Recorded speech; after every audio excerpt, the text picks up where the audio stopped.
Hello दोस्तों, स्वागत है आपका हमारे YouTube चैनल कूल क्लास में। पिछली वीडियो जो हमने पढ़ी थी वो हमने मुगल काल के स्थापत्य कला और भू राजस्व व्यवस्था पढ़ी थी। और जो आज का जो हमारा टॉपिक है वो है मुगल चित्रकला।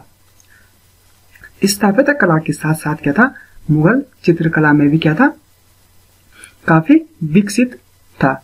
अब यहाँ पे सबसे पहले जो मुगल काल में जो चित्रकला का प्रारंभ होता है वो होता है बाबर के टाइम से ही। अब क्या था कि बाबर को चित्रकला में क्या थी, रुचि थी, और यह अपनी आत्मकथा तुज़्क़-ए-बाबरी, जो बाबर की आत्मकथा है तुज़्क़-ए-बाबरी, जो कि कौन सी भाषा में है, तुर्की भाषा में। जो तुज़्क़-ए-बाबरी है वह कौन सी भाषा में है, ईरानी भाषा में। यह ईरानी भाषा में, ईरानी भाषा में। तो यह ईरानी चित्रकार बेहजाद के चित्रों की क्या करते हैं, मार्मिक समीक्षा करते हैं। जो ईरान का चित्रकार है बेहजाद, यह इसके चित्रों की क्या करता है, समीक्षा करता है, और तब से इसे क्या हो जाती है, चित्रकला में इसकी रुचि उत्पन्न हो जाती है। इसका जिक्र इसने किसने किया है, तुज़्क़-ए-बाबरी, जो इसकी आत्मकथा है, और इसे किसने लिखा था, बाबर ने लिखा था इसको। अब इसमें अगला पॉइंट है कि हुमायूं ईरानी प्रवास के दौरान यहाँ दो चित्रकार ख्वाजा अब्दुल समद एवं मीर सैयद अली के संपर्क में आता है, और इन दोनों को क्या करता है, भारत लाता है। जब 1540 में बिलग्राम या कन्नौज का युद्ध होता है हुमायूं और शेरशाह सूरी के बीच। कन्नौज या बिलग्राम भी बोलते हैं इसे। इस युद्ध को कन्नौज या बिलग्राम से जाना जाता है 1540 में। तो यहाँ पे क्या होता है कि हुमायूं शेरशाह सूरी से युद्ध में हार जाता है और ईरान भाग जाता है। तो ईरान में जब वह प्रवास करता है तो उस टाइम पे वहां दो चित्रकार ख्वाजा अब्दुल समद और मीर सैयद के संपर्क में आता है, और जब यह वापस आता है फिर 15 साल बाद 1555 में, तो तब क्या करता है, ये इन दोनों को भी अपने साथ भारत ले आता है।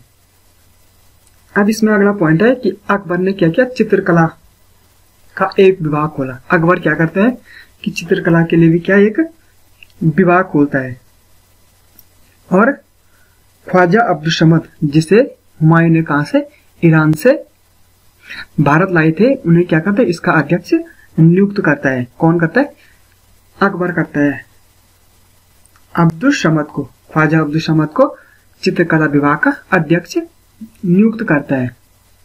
अब इसमें अगला पॉइंट है कि जहांगीर के शासनकाल को क्या, मुगल चित्रकला में चित्रकलाकार का स्वर्ण काल भी कहा जाता है।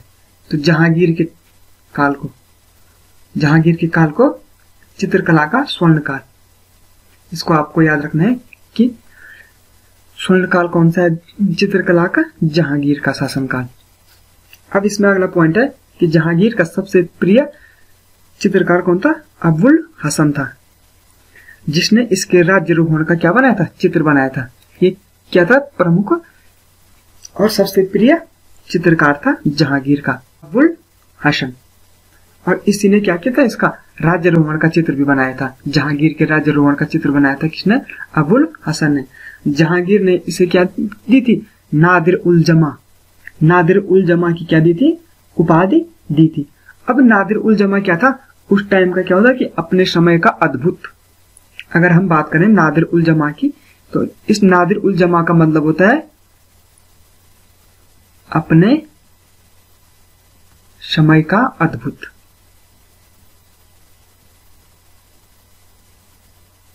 अपने समय का अद्भुत चित्रकार, इसकी उपाधि दी थी। किसने दी थी, जहांगीर ने। अब इसमें अगला पॉइंट है कि जहांगीर का दूसरा महत्वपूर्ण चित्रकार कौन था, मंसूर था। और मंसूर क्या था, लघु चित्रों के चित्रण के लिए विशिष्ट था, कि जो छोटे छोटे चित्र थे, लघु चित्र थे, इनके लिए यह क्या था, विशिष्ट था। और जहांगीर ने इसे नादिर उल असर की उपाधि दी थी। अब नादिर उल असर का मतलब क्या होता है कि अपने समय का श्रेष्ठ। इसका मतलब होता है अपने समय का श्रेष्ठ।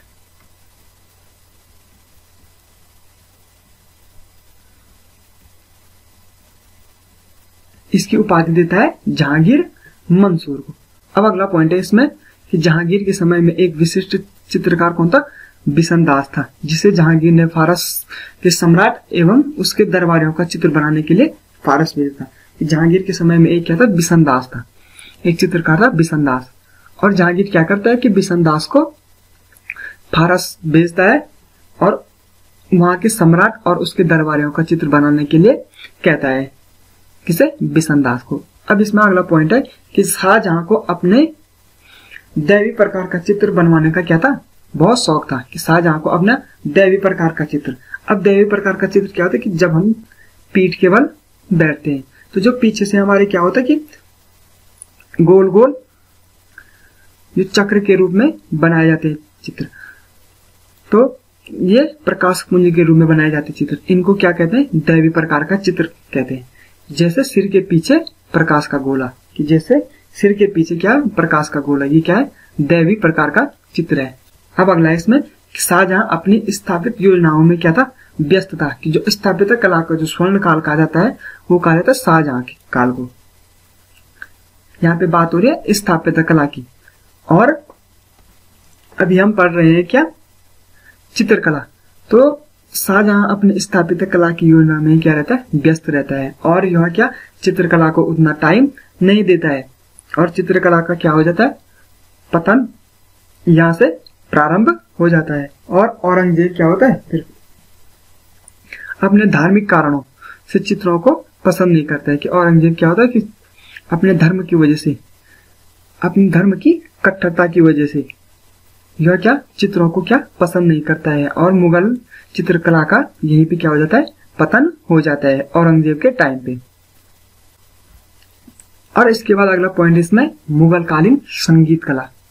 अब अभी हमने पढ़ा मुगल चित्रकला के बारे में। अब मुगल कालीन क्या है? संगीत कला।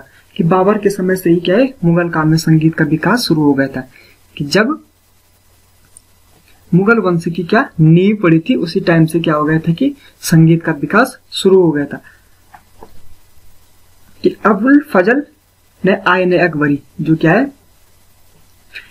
कि अकबर की आत्मकथा का एक भाग है। आयन अकबरी, अकबर की जो आत्मकथा है अकबरनामा, इसे लिखा था अबुल फजल ने। इसके क्या है कि 3 भाग हैं। 3 भाग में से एक भाग क्या है? आयन अकबरी भी है। तो अबुल फजल ने आयन अकबरी में 36 संगीतकारों का क्या किया था? उल्लेख किया था, जिसमें से तानसेन सर्व प्रमुख थे। तानसेन को अकबर का क्या एक नवरत्न के रूप में भी जाना जाता है। अब अगला इसमें कि तानसेन का वास्तविक नाम क्या था? रामतनु पांडे था। और यह कहाँ के? ग्वालियर के रहने वाले थे। तानसेन कहाँ के रहने वाले थे? ग्वालियर के रहने वाले थे। यहाँ इनका वास्तविक नाम था रामतनु पांडे और ये कहाँ के रहने वाले थे? ग्वालियर के रहने वाले थे। अब अगला पॉइंट इसमें कि अकबर ने इन्हें कंठाभरण वाणी विलास की उपाधि प्रदान की थी। ये द्रुपद गायन में क्या थे? विशिष्ट थे। जो द्रुपद गायन होता है इसमें ये क्या थे? विशिष्ट थे। कौन? तानसेन की बात हो रही है यहाँ पे। अब अगला इसमें कि औरंगजेब संगीत को पसंद नहीं करता था, लेकिन औरंगजेब को स्वयं वीणा बजाते हुए पाया गया है। कि जो औरंगजेब है वह संगीत को पसंद नहीं करता है, लेकिन औरंगजेब की एक तस्वीर आई थी जिसमें औरंगजेब को क्या वीणा बजाते हुए पाया गया था। अब अगला है इसमें कि औरंगजेब के समय में फारसी भाषा में सर्वाधिक संगीत पर ग्रंथ लिखे गए। कि औरंगजेब के समय में क्या होता है कि फारसी भाषा में सर्वाधिक संगीत पर ग्रंथ लिखे गए, जबकि औरंगजेब संगीत को पसंद नहीं करता है, लेकिन फिर भी क्या होता है कि औरंगजेब के समय में ही सर्वाधिक संगीत पर ग्रंथ लिखे गए हैं। तो ये था मुगल कालीन संगीत कला। जो आज की वीडियो में हमने पढ़ा वो पढ़ा मुगल चित्रकला और मुगल संगीत कला। आई होप आपको ये टॉपिक अच्छे से समझ में आ गया होगा। अगर आपको वीडियो पसंद आई है तो वीडियो को लाइक करें, शेयर करें और यदि आपने अब तक चैनल को सब्सक्राइब नहीं किया है तो चैनल को जरूर सब्सक्राइब करें।